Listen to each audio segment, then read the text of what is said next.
life's perspective is what? 70 years, 80 years. Can you see what's going to happen 5,000 years from now? Do you know what our ancestors thought about 5,000 years ago? So, ultimately, it is possible to know God's purpose.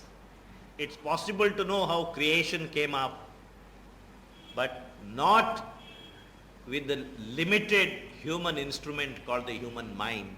And therefore, all religions tell us various kinds of stories about creation.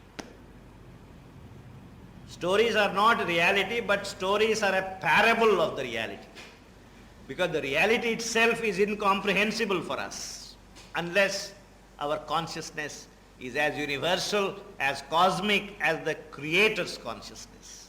Until then, it's like trying to tell a little child of 4 years the story of Romeo and Juliet. Why did Juliet and Romeo have to die? Did he not wake her up? Could he not send her a telegram? A little child asked these questions. Little child doesn't understand these things because his life's experience is so limited. Try telling the story of King Lear to a little child of 4. He would be baffled. What is this? You need life's experience to even understand, make sense of these things. And so to understand, make sense of God's creation, how it came about, why He made this, you only can tell stories. Christianity has a story, Hinduism has a story, Quran has a story, science also has a story. These are all different stories. You choose which story suits your temperament, and that's all there is to it. And therefore, the story of creation generally is a parable, a little story, and the mother very often says, I am going to explain to you this as I would tell children a story. And Sri Aurobindo discusses it in the Life Divine, but here it has been converted into poetry. He says, once in the immortal boundlessness of self, in a vast of truth and consciousness and light, the soul looked out from its felicity. It felt the Spirit's interminable bliss. It knew itself deathless, timeless, spaceless, one. When the Supreme Consciousness, the Supreme Spirit looked at itself, it found it was deathless, eternal, one. Then, curious of a shadow thrown by truth, it strained towards some otherness of self. It was drawn to an unknown face, peering through night. It sensed a negative infinity, a void supernal whose immense excess, imitating God and everlasting time, offered a ground for nature's adverse birth and matter's rigid, hard unconsciousness, harboring the brilliance of a transient soul that lights up birth and death and ignorant life. The divine felt fascinated by what looked like its very opposite. So people ask, why should divine feel fascinated by its opposite? It's a funny idea, divines feel fascinated by the opposite. In the Life Divine, Sri Aurobindo asks, why not? Divine is free. The divine could have brought out any number of worlds out of his infinity. So he chose to bring out one particular world made of matter. And so he took a plunge into the inconscient, the superconscient became inconscient. Immortality became death-bound. what was basically bliss became the original home of pain and suffering. Sat became asat. Consciousness disappeared and became its opposite.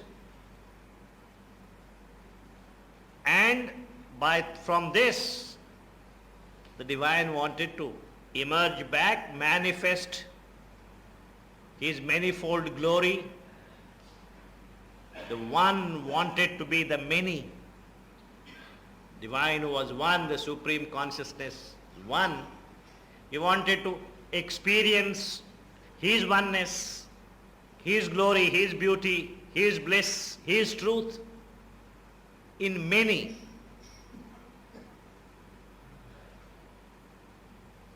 So Sri Aurobindo asks the live divine, why do you look so surprised? Doesn't the divine who is fall free, doesn't he have this freedom to choose what he wants to be? I don't understand it. You don't understand it because you are not the divine. There is no such thing that you have to understand why divine, unless you become the divine.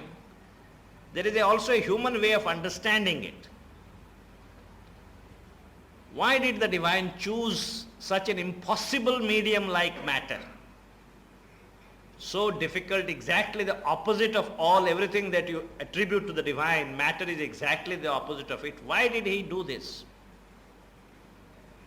Well, for the challenge of it, for the joy of it. Now, what is the joy?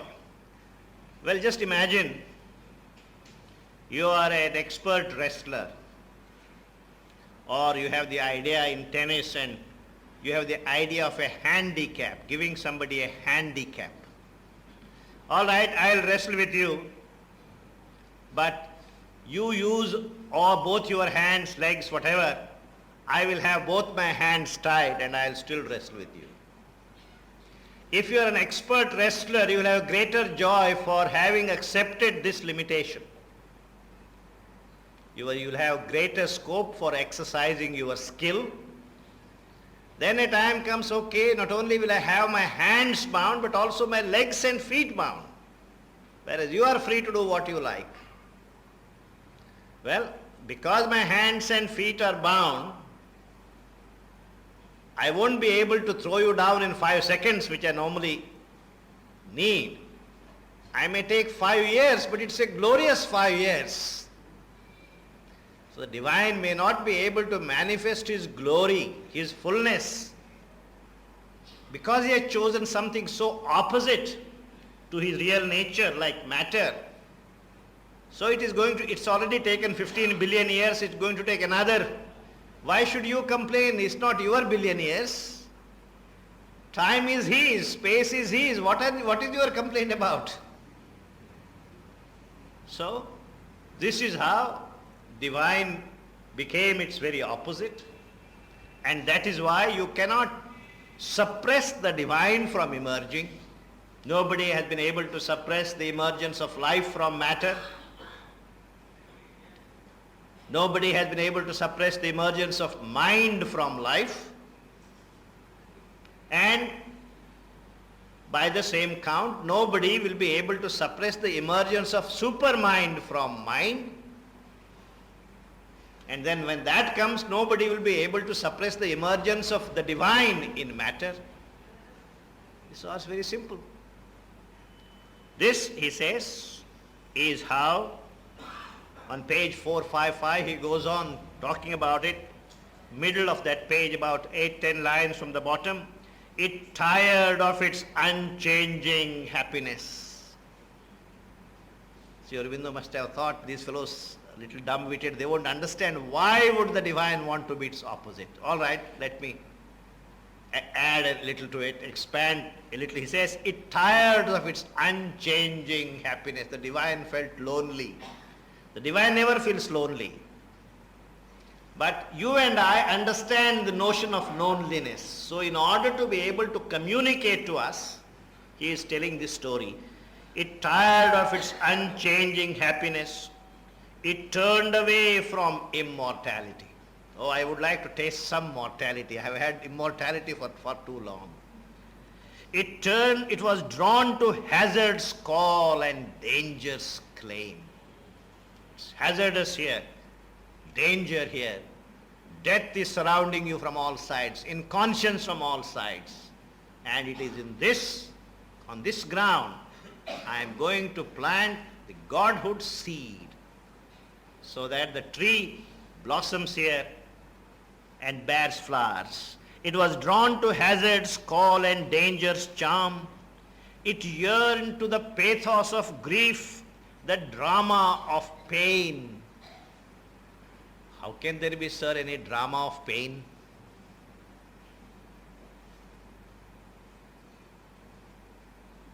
Well, if you are a good actor, a real good actor, you would like to play a very, very complex role. You probably would like to play the role of the heroine. Normally, these days, heroines only dance. But at one time, a lot of crying and all this used to be a part of this. So the divine felt enamored of this role of playing the role of a crying hero or heroine. What's wrong with it? So he says, it yearned to the pathos of grief, the drama of pain.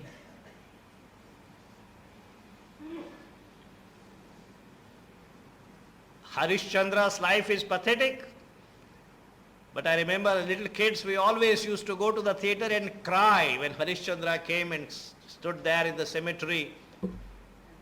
His son was dead, his wife had no money to pay to the chap at the burning ghat. We all cried. Why do you go there? To shed tears. We pay money and go and shed tears. That is the rasa of art. This is God's creation. This is God's rasa. Why can't he have his own little delight? So he's saying, perdition's peril, the wounded bear escape. It's very thrilling to have a bear escape. I just managed from the clutches of ignorance and inconscience. I just succeeded in manifesting life here. It was touch and go, that thrill, that excitement. The music of ruin and its glamour and crash. The savor of pity and the gamble of love. And passion and the ambiguous face of fate. A word of hard endeavor and difficult toil and battle on extinction's perilous verge, a clash of forces, a vast incertitude. The joy of creation out of nothingness. Isn't that wonderful? Take a handful of earth, like that, a tree is born. Suddenly you find this earth is able to draw sustenance from the earth, draw sustenance from the rain, from the sun, is able to convert it into leaves, into flowers, into fruit. Matter has now learned to multiply itself by becoming life. That's wonderful. Then a little later, animal, bird, and more freedom, more godlike. After that, human beings can go to the moon, dive deep into the ocean, solve the most intricate problems, create music like Beethoven, write poetry like Shakespeare and Sri Aurobindo. Isn't that wonderful? All this, the excitement of all these things. This is what God wanted when He wanted to be many. But some people are in a hurry. Let's go back, the shortest route to nirvana. What about this drama, this play? Can't you wait a little bit and enjoy all this? That's what he's saying. A clash of forces, a vast incertitude, the joy of creation out of nothingness. all this, the joy of creation out of nothingness.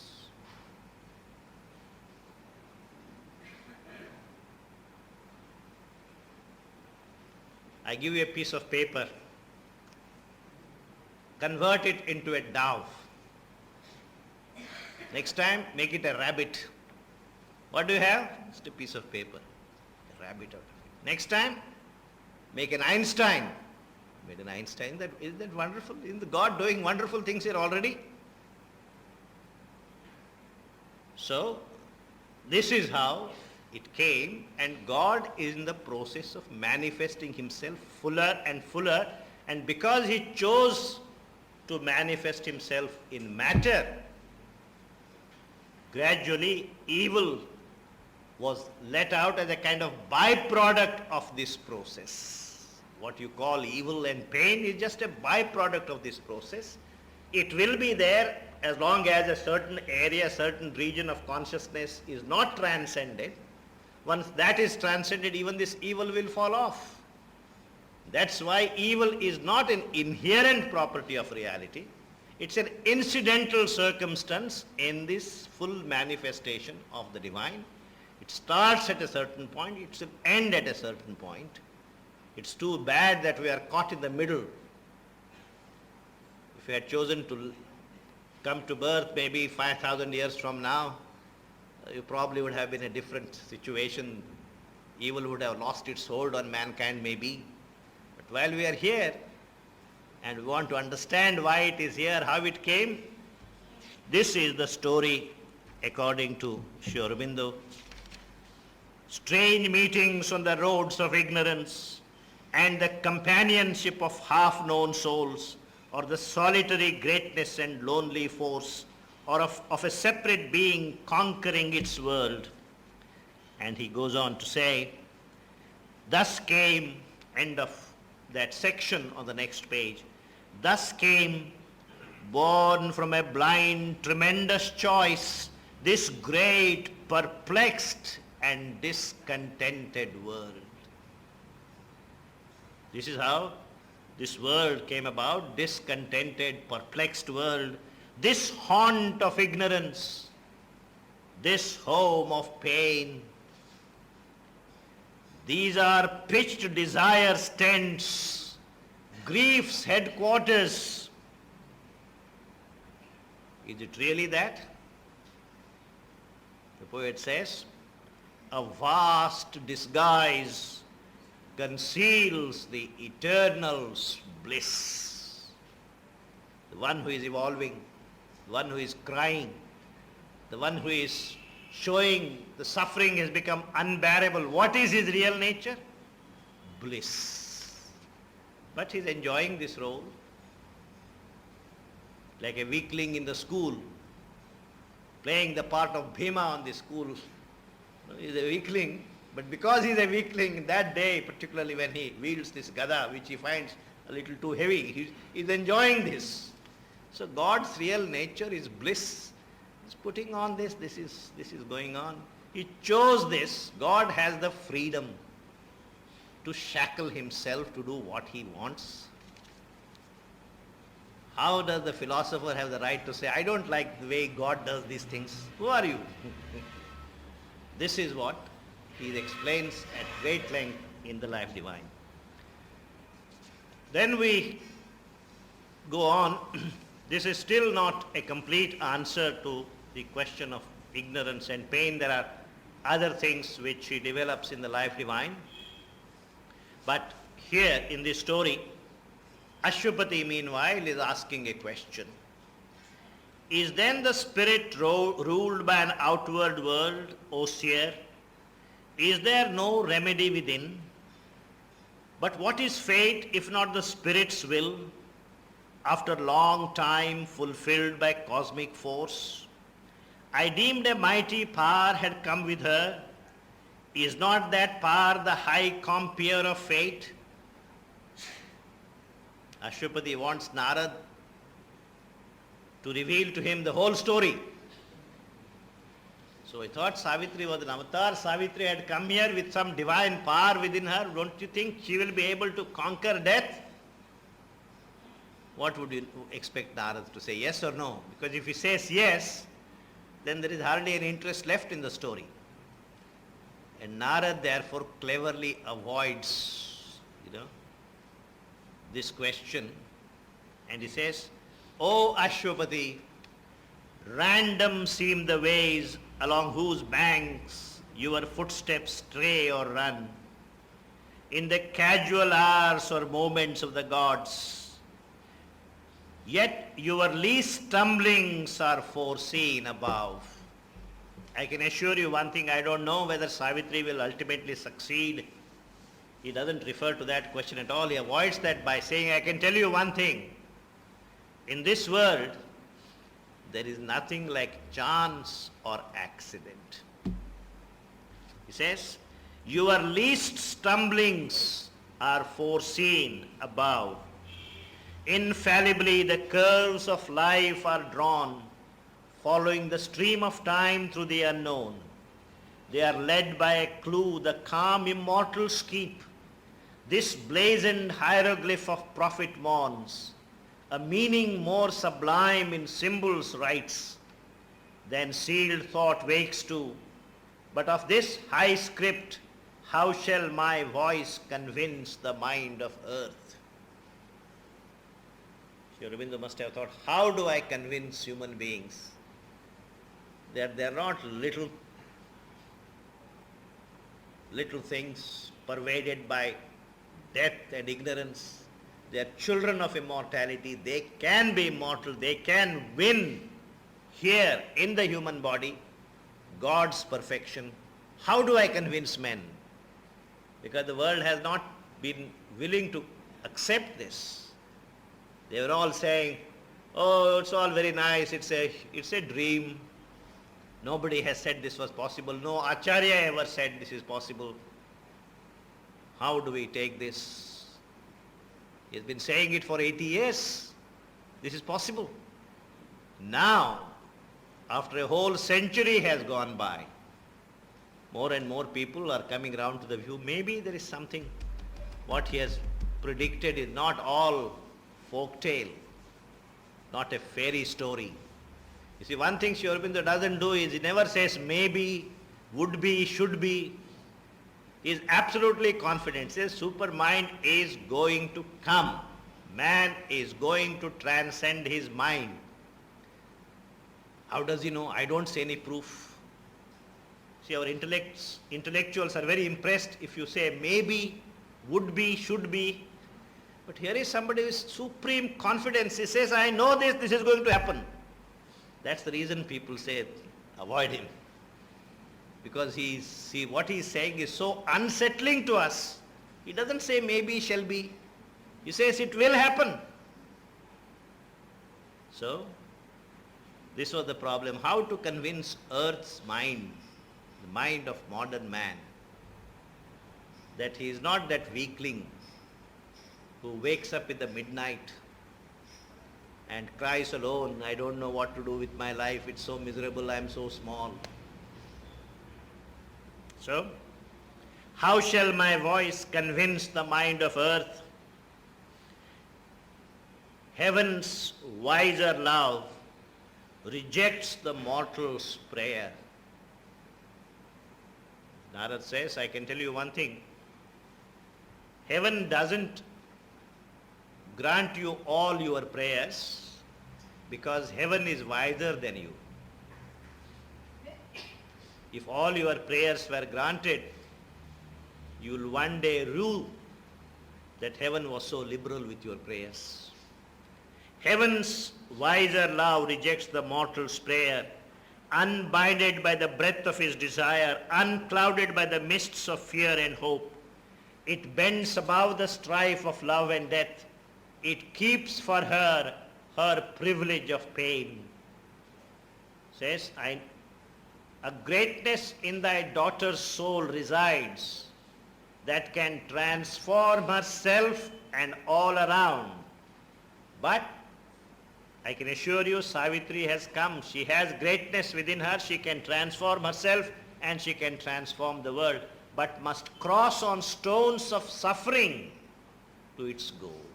That doesn't mean that it all comes easy. She has to cross on stones of suffering to its goal.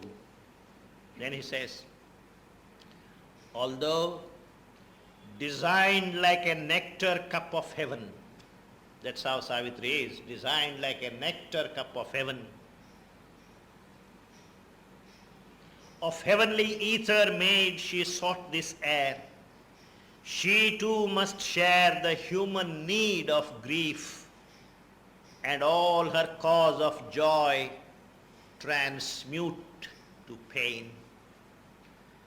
Whatever is the cause of joy, she must go through a phase when everything that's a cause of joy becomes a cause of pain. What was her greatest cause of joy? Satyavan.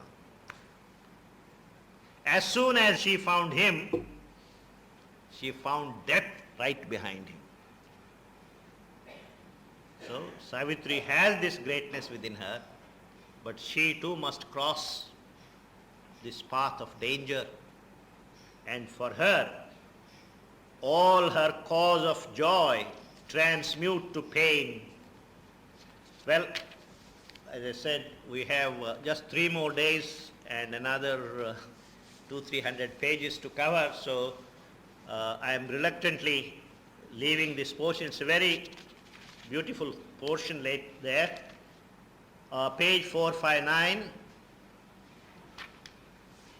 Narad assures him, a vast intention has brought 2 souls close. Let me tell you this, whether Savitri will vanquish death and so on, this is still remains to be seen. I can only tell you this, the coming together of Savitri and Satyavan is not a fortuitous thing.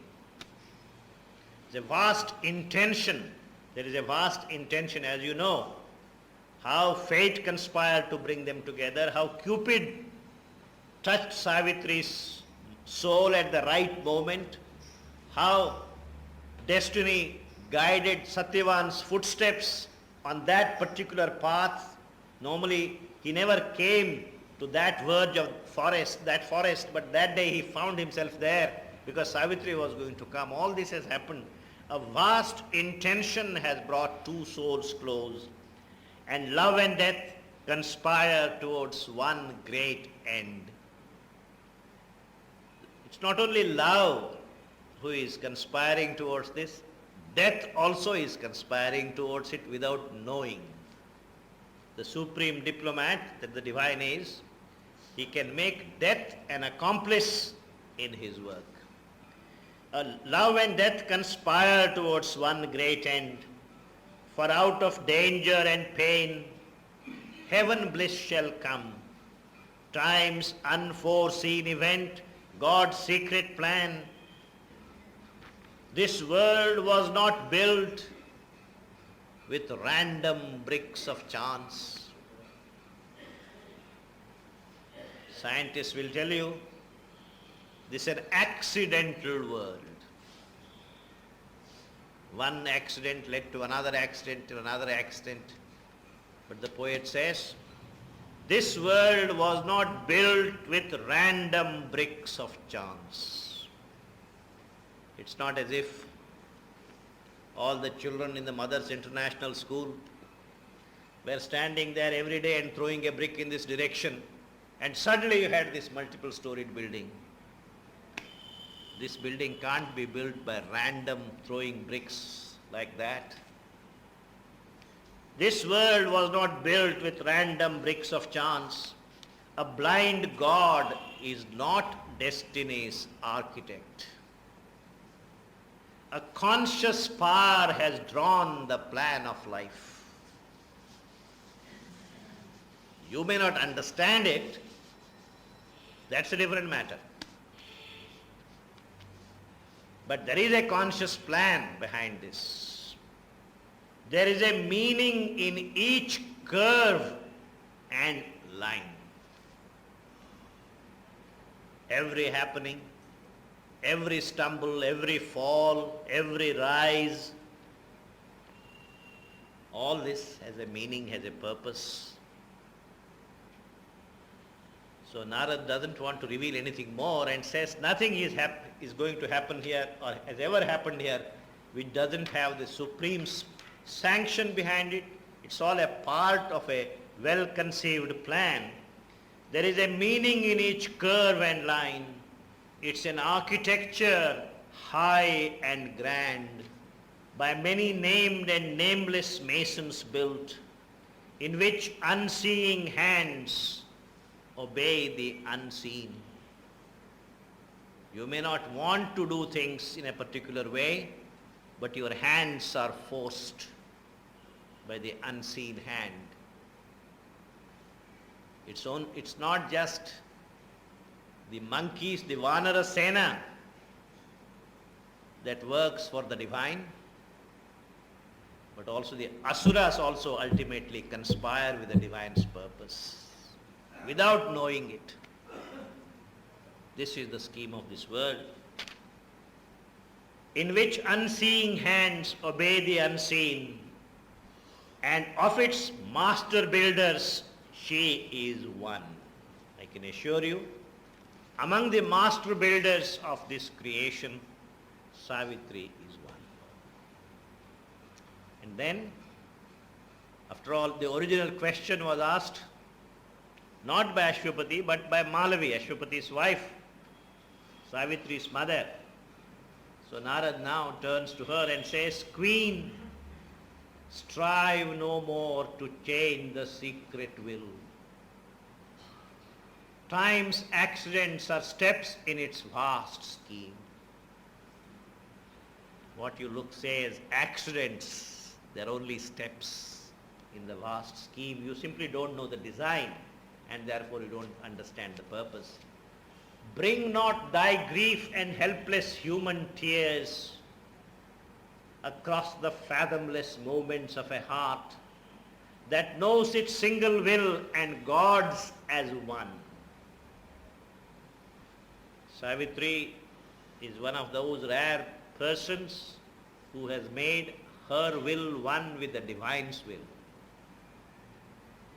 And don't bring your small private human concerns and try to intervene in what she is doing. It can embrace its hostile destiny. It sits apart with grief and facing death, affronting adverse fate armed and alone. In this enormous world standing apart, in the mightiness of her silent spirit's will, in the passion of her soul of sacrifice, her lonely strength facing the universe, affronting fate, asks not man's help nor God's. It's not just that you can't help her, even now even gods can't help her. Sometimes one life is charged with earth's destiny. One life is charged with the destiny of the whole earth. It cries not for succor from time-bound powers. Alone she is equal to her mighty task. Intervene not in a strife too great for thee, a struggle too deep for mortal thought to sound, its question to this nature's rigid bounds, when the soul fronts nude of garbs the infinite, its too vast theme of a lonely mortal will, pacing the silence of eternity. Then comes a passage which we have been told by Nirodha was the very last passage that Sri Aurobindo dictated. This is a passage from the beginning of it almost towards the end of that canto. This describes Savitri's great destiny. As a star uncompanioned moves in heaven, unastonished by the immensities of space, traveling infinity by its own light, the great are strongest when they stand alone. A God-given might of being is their force. A ray from self-solitude of light, the guide. The soul that can live alone with itself meets God. Its lonely universe is their rendezvous.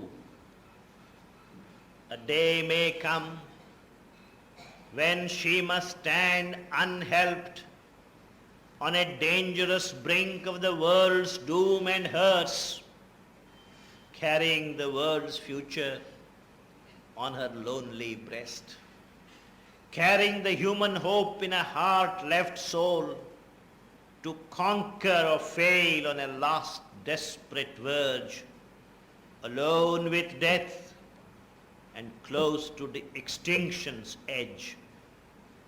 Her single greatness in that last dire scene must cross alone a perilous bridge in time and reach an apex of world destiny where all is won or all is lost for man.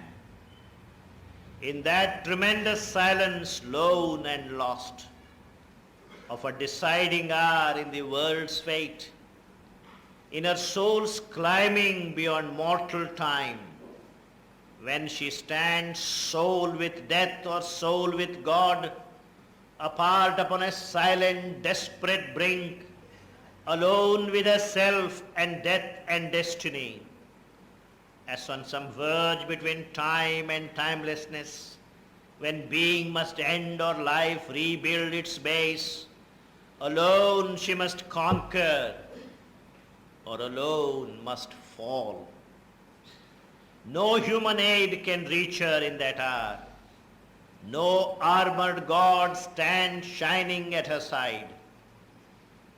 Cry not to heaven, for she alone can save. For this, the silent force came missioned down. In her the conscious will took human shape. She only can save herself and save the world. O Queen, stand back from that stupendous scene.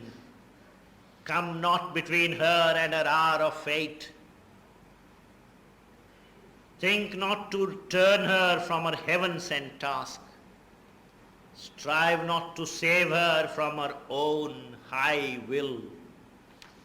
Thou hast no place in that tremendous strife. Thy love and longing are not arbiters there. Leave the world's fate and her to God's sole guard. Even if he seems to leave her to her lone strength, even though all falters and falls and sees an end, and the heart fails and only are death and night, God-given her strength can battle against doom.